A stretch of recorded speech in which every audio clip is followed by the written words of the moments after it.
നമസ്കാരം.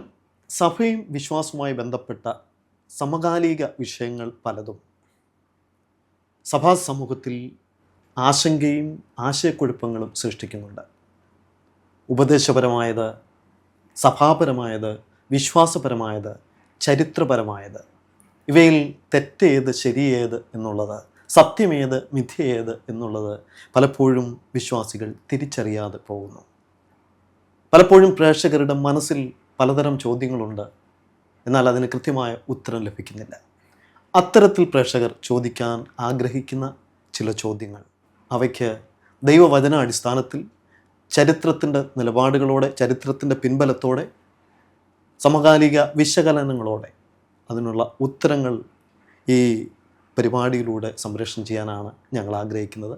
പ്രസിദ്ധ social media ആക്ടിവിസ്റ്റും വചനപ്രഘോഷകനും വേദാധ്യാപകനുമായ പാസ്റ്റർ അനിൽ കൊടിത്തോട്ടം നമ്മോട് സംസാരിക്കുന്നു. സ്നേഹപൂർവ്വം അദ്ദേഹത്തെ സ്വാഗതം ചെയ്യാം. സ്വാഗതം.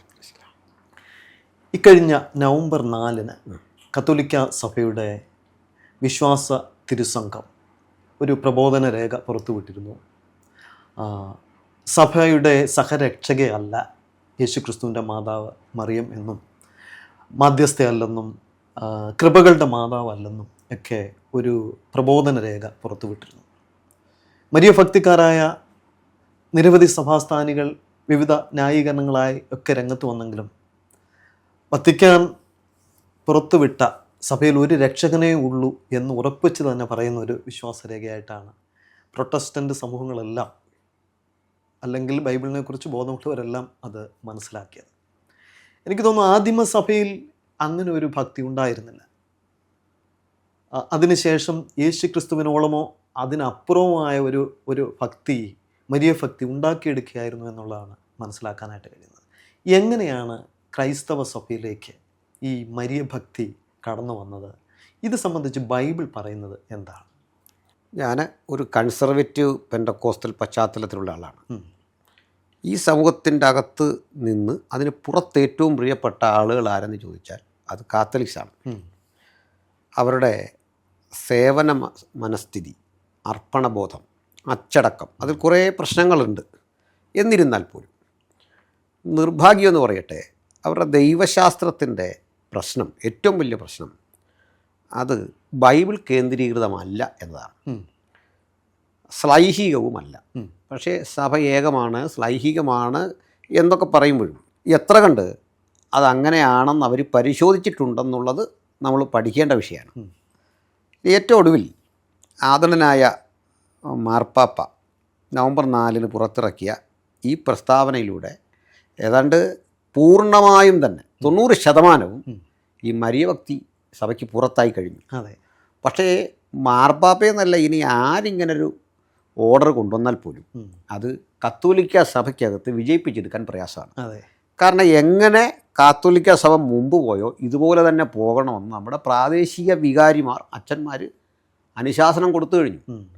അപ്പം അതുകൊണ്ട് പോപ്പ് ഇപ്പോൾ ഇവിടെ വന്ന് ഇതൊന്നും മോണിറ്റർ ചെയ്യാൻ പോകുന്നില്ല.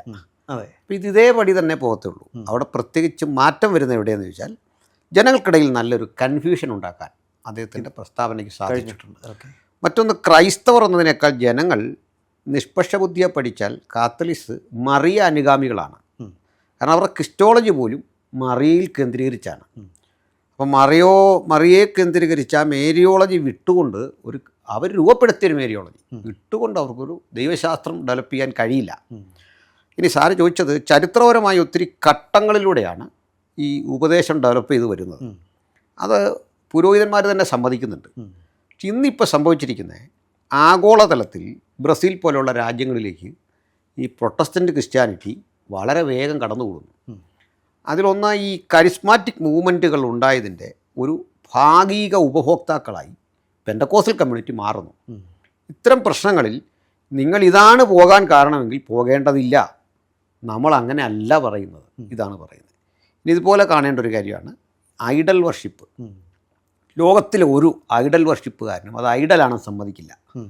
അത് രൂപമാണ്, അത് ഓർമ്മയ്ക്ക് വേണ്ടിയാണ്, അതല്ലെങ്കിൽ അത് ഏകാഗ്രതയ്ക്ക് വേണ്ടിയാണ്, ഇതൊക്കെയാണ് പറയുന്നത്.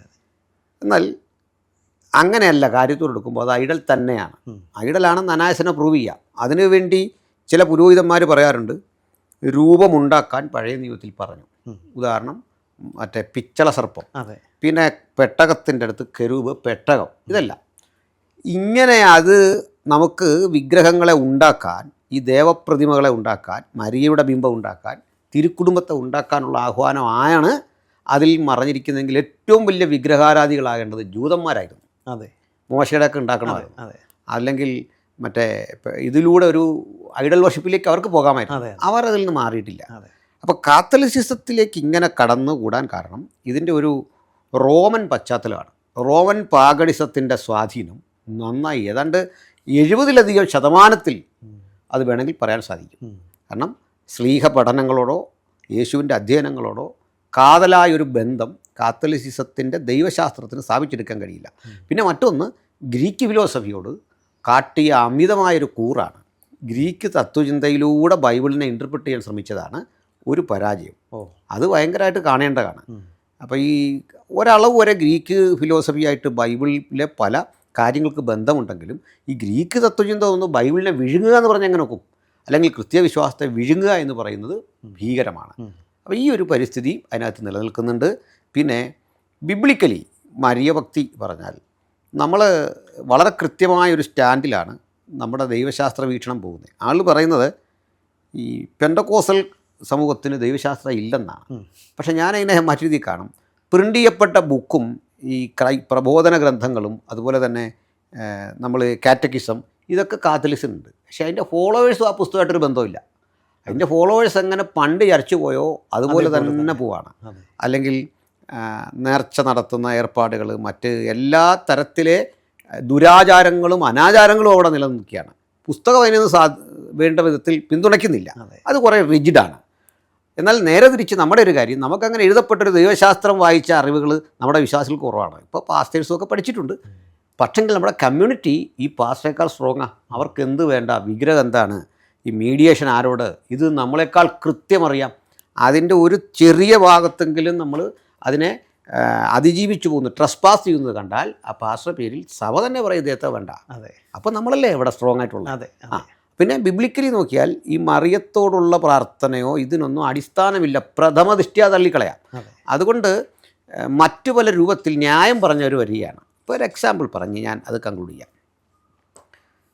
ഈ മറിയത്തിൻ്റെ സജഷൻ അല്ലെങ്കിൽ റിക്വസ്റ്റ്, അതല്ലെങ്കിൽ ആ പ്രെയർ മീഡിയേഷൻ യേശു അംഗീകരിച്ചുകൊണ്ട് കാനാവിലെ കല്യാണത്തിന് വെള്ളം വീഞ്ഞാക്കിയെന്നാണ്. പക്ഷേ അവിടെ യേശു പറയുന്നൊരു പ്രയോഗമുണ്ട്, സ്ത്രീയെ എനിക്കും നിനക്കും തമ്മിൽ എന്ത്. അവിടെ കാണേണ്ട ഒരു കാര്യം, ഇത് പറഞ്ഞ മറ്റൊരാൾ ഗദരദേശത്തെ ഉദരസ്ഥനാണ്. ഓർക്കണം, നീ പഴയ നിയമത്തിലുണ്ട്. ഇത് അവിടെ ഒരു ഇഡിയോമാറ്റിക് യൂസേജിൻ്റെ ഭാഗമാണ്. അപ്പോൾ എനിക്കും നിനക്കും തമ്മിലെന്ത് എന്ന് ഈ ഭൂതഗ്രസ്തൻ ചോദിക്കുമ്പോൾ അവർ തമ്മിലുള്ള ഇൻട്രാക്ഷൻ എത്രയാണ്? അല്ലെങ്കിൽ ദൈവപുരുഷനെ എനിക്കും നിനക്കും തമ്മിൽ എന്തെന്ന് അപകടസന്ധിയിലൊരു സ്ത്രീ പ്രവാചകനോട് ചോദിക്കുന്നുണ്ട്, ഏലിശയോട്. ഇപ്പം നമുക്ക് രണ്ടാൾക്കും ചേർന്ന് ഒന്നും ഇവിടെ ചെയ്യാനില്ല. എനിക്കെൻ്റെ നിലയിൽ ഹാൻഡിൽ ചെയ്യുക, അല്ലെ നിനക്ക് നിൻ്റെ വഴിക്ക്. രണ്ടാണ് നമ്മുടെ വഴി. അടുത്തത്, ജീവിതത്തിൽ ഒരിക്കലും യേശു തൻ്റെ അമ്മയായ മറിയത്തെ അമ്മ എന്ന് വിളിച്ചിട്ടില്ല. ബൈബിളിലില്ല, തെളിവേ ഇല്ല. പറഞ്ഞതൊക്കെ സ്ത്രീയെ, ഇതാ നിൻ്റെ മകൻ, സഹോദര ഇതാ നിൻ്റെ അമ്മ, ഇതാണ്. പിന്നെ യേശുവിൻ്റെ അരിലേക്ക് ചെല്ലുമ്പോൾ മറിയത്തോട് പറയുന്നുണ്ട്, ആരാണ് എൻ്റെ അപ്പനും അമ്മയും സഹോദരങ്ങളും. അവിടെ യേശു കൃത്യം പറയുന്നുണ്ട്. അപ്പോൾ ഈ നിലയിൽ ഉള്ള ബൈബിൾ വാക്യങ്ങളെ മുഴുവൻ അപ്രസക്തമാക്കിക്കൊണ്ട് ഇന്നത്തെ മേരിയോളജി ഡെവലപ്പ് ചെയ്യൂ. ആ തിരിച്ചറിവ് പോപ്പിനുണ്ടായതാണോ എന്നാണ് നമ്മൾ സന്ദേഹിക്കേണ്ടത്. അതിനൊരു സാധ്യത കൂടിയുണ്ട്. ഞാൻ മനസ്സിലാക്കുന്ന പോപ്പ് അമേരിക്കയിൽ നിന്നാണ്.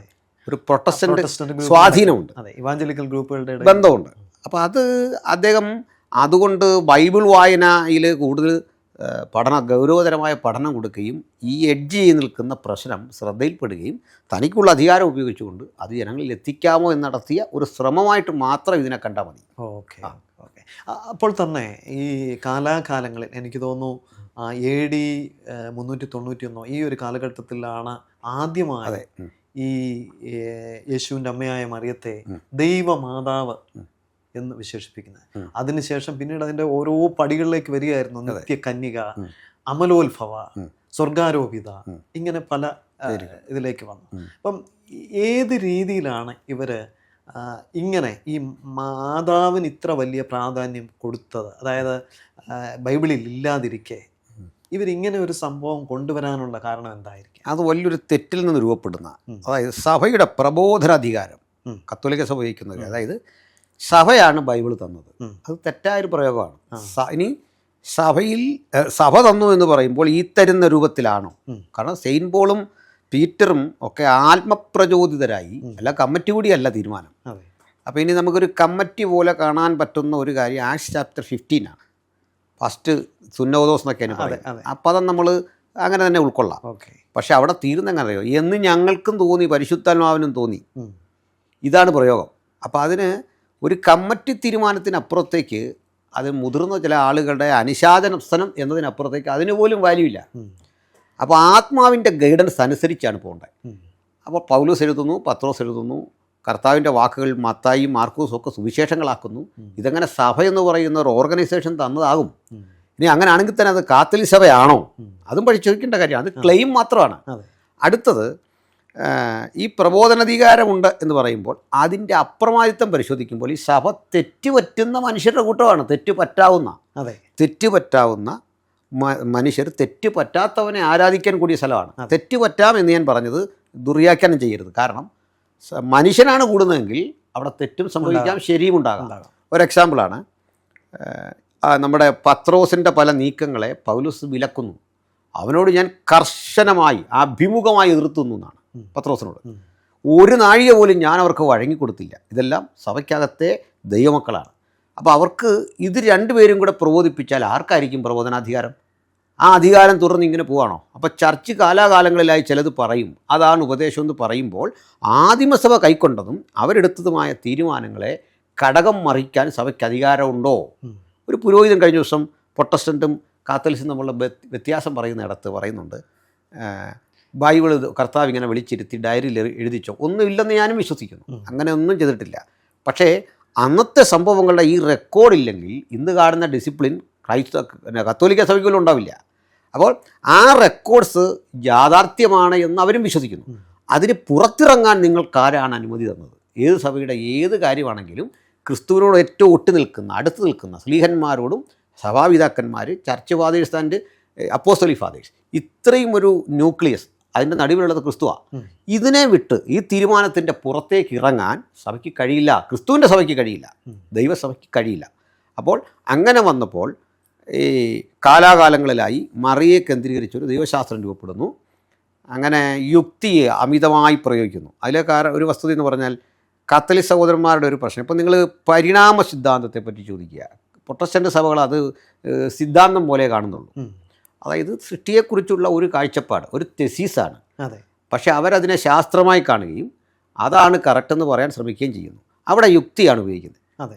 പക്ഷെ നമ്മൾ അവിടെ വിശ്വാസം ഉപയോഗിക്കുന്നത്.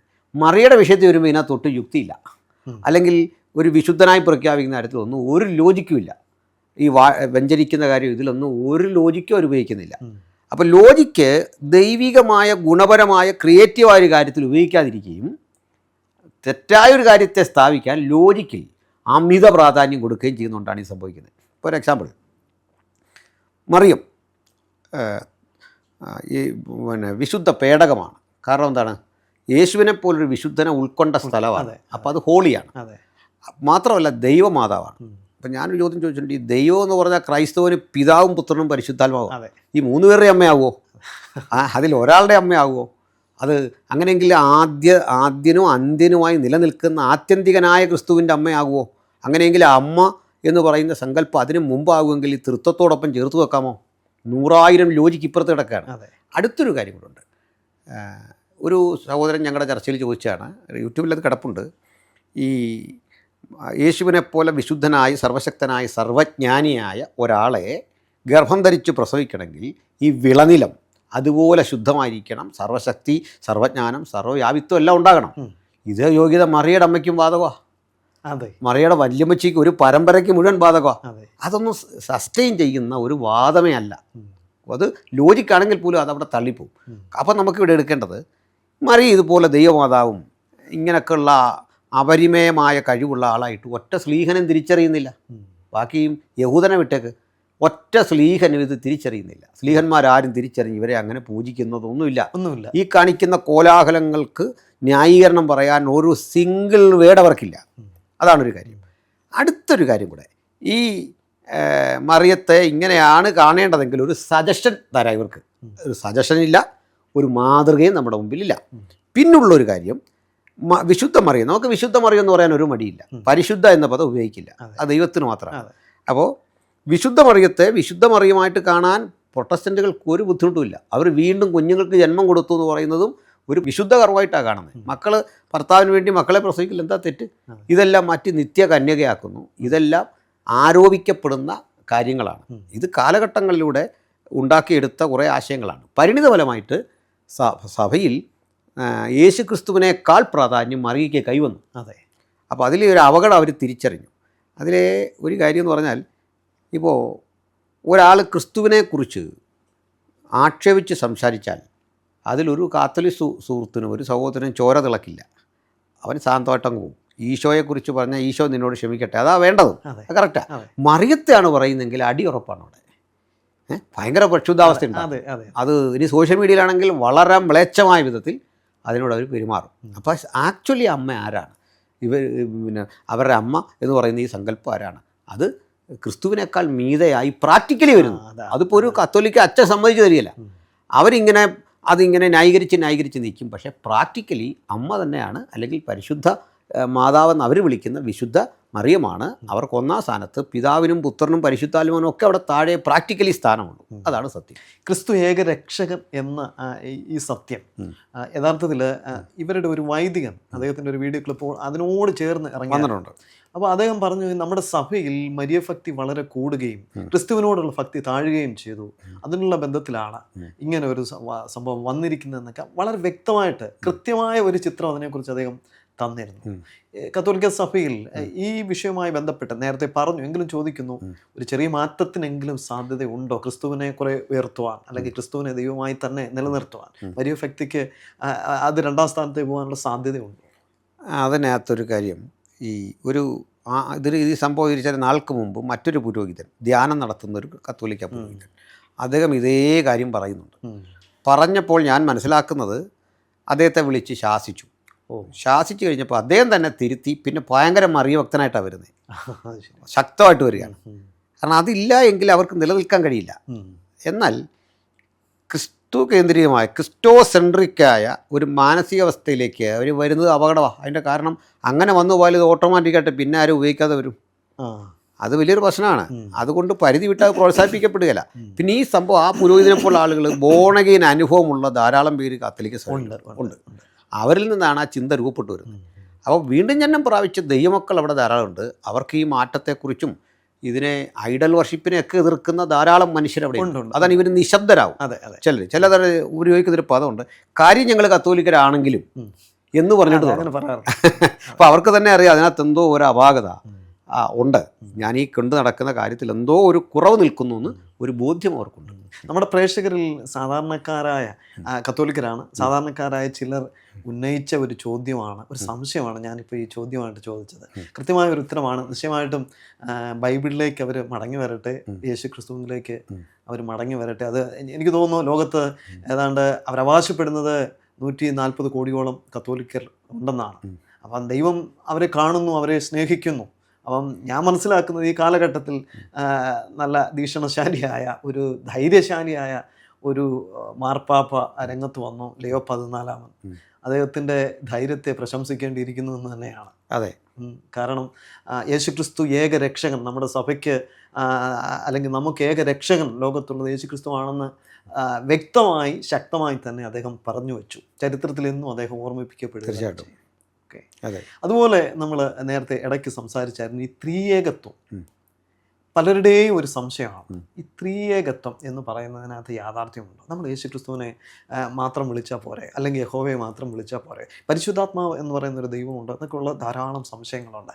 നമ്മുടെ പ്രേക്ഷകരിൽ ചിലരെങ്കിലും കത്ത് മുഖേനയൊക്കെ ഫോണിലൂടെയൊക്കെ ചോദിക്കുന്ന അപൂർവമായ ചോദ്യങ്ങളാണ് ഈ ചോദിച്ചുകൊണ്ടിരിക്കുന്നത്.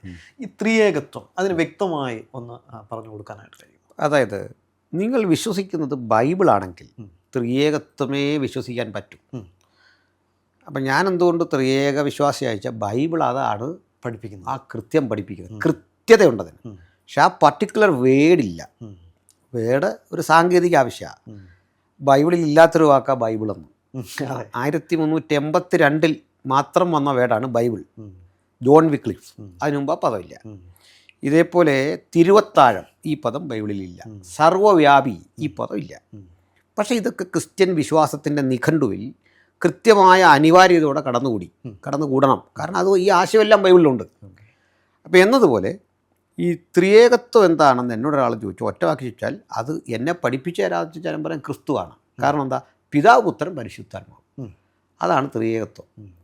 അപ്പോൾ അതിന് നിങ്ങൾ ഈ ത്രിയേകത്വം എന്നുള്ള പേര് നിങ്ങൾക്ക് ബുദ്ധിമുട്ടായി വരുന്നെങ്കിൽ വേറെ പേരിട്ട് ഒരിക്കാനും വിഷയമില്ല. പക്ഷേ God the Father, God the Son and God the Holy Spirit, ഇതാണ് ത്രിയേകത്വം. അപ്പോൾ അതിലെ പ്രശ്നം എന്തെന്നാൽ ഇവർ ദൈവ പിതാവിനെ കുറിച്ച് ആർക്കും തർക്കമില്ല, എല്ലാവരും അക്സെപ്റ്റ് ചെയ്യുന്നു. ദൈവം, യഹോവ എന്ന പേര്. അപ്പോൾ അങ്ങനെയെങ്കിൽ ആ ദൈവം ഏകനാണ് എന്ന് 100 വട്ടം പറഞ്ഞിരിക്കെ പിതാവ്, പുത്രനും പരിശുദ്ധാത്മാവും ആര്? ഈ ചോദ്യം ലോജിക്കലാണ്. ഇത്തരം യുക്തിസഹജമായ ചോദ്യത്തിന് റസൽ കണ്ടെത്തിയ ഉത്തരവാണ് യഹോവ സാക്ഷി. ജോൺ തോമസ് കണ്ടെത്തിയ ഉത്തരവാണ് ക്രിസ്റ്റാഡൽഫിയൻ. പിന്നെ 1914 നമ്മളുടെ അസംബ്ലീസ് ഓഫ് ഗോഡ് സഭയുടെ ഒരാഴ്ച നീണ്ടു നിന്ന ലോസ് ആഞ്ചലോസ് സമ്മേളനം ഉണ്ടായിരുന്നു. ആ സമ്മേളനത്തിൽ പങ്കെടുത്ത ഒരു സഹോദരി ആ മാസം 1-ാം തീയതി, ഏപ്രിൽ 1 ഞാൻ മറക്കുകയില്ല, അവരെ ചെറുതായി കണ്ടല്ല, ഒരു നിരുപദ്രവകരമായ ഒരു ഇതായിട്ട് എടുക്കാവുള്ളൂ. അപ്പോൾ അവർ ഒരു ദർശനം കണ്ടിട്ട് പറയുകയാണ്, ശരിയായ സ്നാനം നടത്തേണ്ടത് യേശുവിൻ്റെ നാമത്തിലാണ്. അതുകൊണ്ട് അവർ തീർത്തും നിഷേധിച്ചുകൊണ്ട് ഏപ്രിൽ 14 ആ മാസം, അത് 14 ദിവസം കഴിഞ്ഞ്, ഗ്ലെൻ എന്ന് പറയുന്ന ഒരു സായിപ്പ് ഇവാർട്ട് എന്നൊരാളെ മുക്കുന്നു. അതേ ഇവാർട്ട് അന്നേരം തന്നെ ഗ്ലെന്നിനെ മുക്കുന്നു. ഒരു കോമഡി പോലൊക്കെ നമുക്ക് തോന്നും. അപ്പോൾ ഇങ്ങനെയാണ് ഈ വണ്ണസ് പെൻറ്റക്കോസ്റ്റൽസ്. അപ്പോൾ ലോജിക്കലി അപ്രോച്ച് ചെയ്ത ആളുകൾ ചെന്നെത്തിയ തലം എവിടെയാണ് നല്ലത്? ഇനി ഒറ്റപ്പെട്ട മനുഷ്യരുണ്ട്, തൃത്വം വിശ്വസിക്കാത്ത ആളുകൾ ഒറ്റപ്പെട്ടവരുണ്ട്. അവരുടെ സംശയമാണ് അതിന് കാരണം. പക്ഷേ അവർക്ക് ഒരു ഏകീകൃതമായൊരു നിലപാടിലെത്താതെ അവരും ചെതറുകയാണ്. ആ ചെതറൽ തന്നെയാണ് നമുക്ക് മനസ്സിലാക്കേണ്ട. ഇത്രയും സ്ട്രോങ് ആയൊരു ഉപദേശത്തോട് ഇത്രയും അടിച്ചു നിന്നിട്ട് അവർക്ക് ഒരു യൂണിഫോമിറ്റി അതിനകത്ത് ഉണ്ടാക്കാൻ പറ്റാത്തതെന്തുകൊണ്ടാണ്? അവർക്ക് സംശയം വന്നു. ആ സംശയത്തെ കൂടുതൽ ലോജിക്ക് ഉപയോഗിച്ച് അനലൈസ് ചെയ്തു. എന്നിട്ട് ചെന്നെത്തിയിട്ടുള്ള ആ സിന്തസിസ് അതെവിടെ ചെന്ന് നിന്നു? അതിനകത്ത് തന്നെ വ്യത്യസ്തത. അപ്പോൾ അതിൽ യഹോവ വിറ്റ്നസ് എന്നെത്തിയ തലമാണ് യേശു ഒരു നല്ല മനുഷ്യൻ, മഹാനായ മനുഷ്യൻ. ഇപ്പോൾ അവരതിലല്പം വ്യത്യാസമൊക്കെ വരുത്തി ദൈവം, ആ ദൈവം എന്ന് ഉപയോഗിക്കുന്ന സ്മോൾ ജി ആണ് ഇംഗ്ലീഷിലെ. അത് ഡെയ്റ്റി എന്നുള്ള അർത്ഥത്തിലാണ്. അയ്യപ്പനും കൃഷ്ണനും ഒക്കെ ഉപയോഗിക്കുന്ന പദമാണ് ജി, ആ സ്മോൾ ജി. ലോഡ്, അത് ചെറിയ എല്ലാണ് ഉപയോഗിക്കുന്നത്.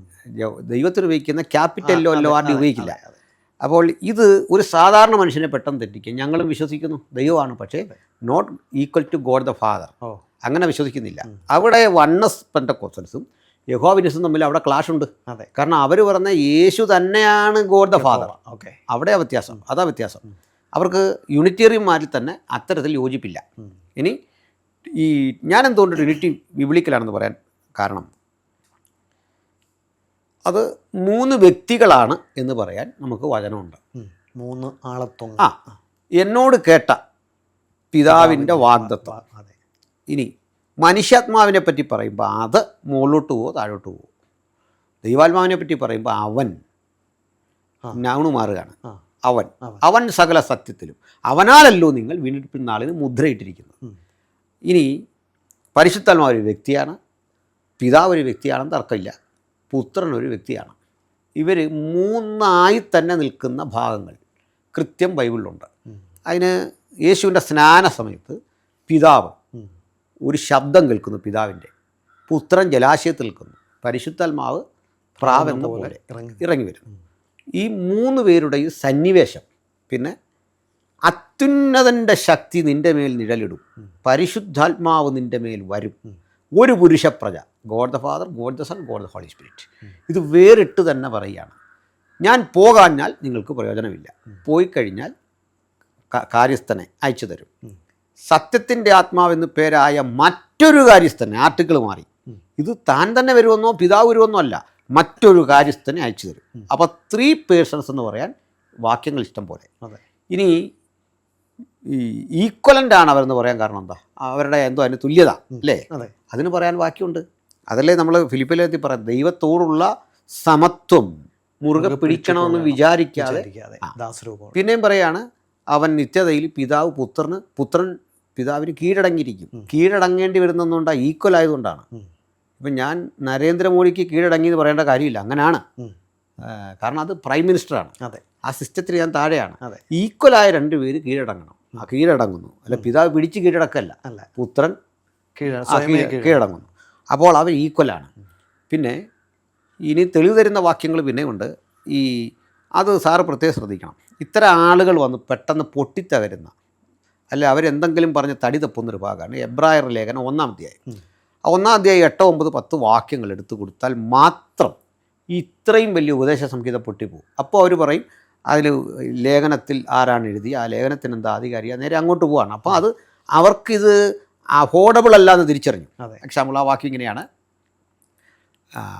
പുത്രനോടോ, concerning about the Son of God, പുത്രനോടോ. അപ്പോൾ ദൂതന്മാരെ എപ്പോഴെങ്കിലും ഇങ്ങനെ വിളിച്ചിട്ടുണ്ടോ?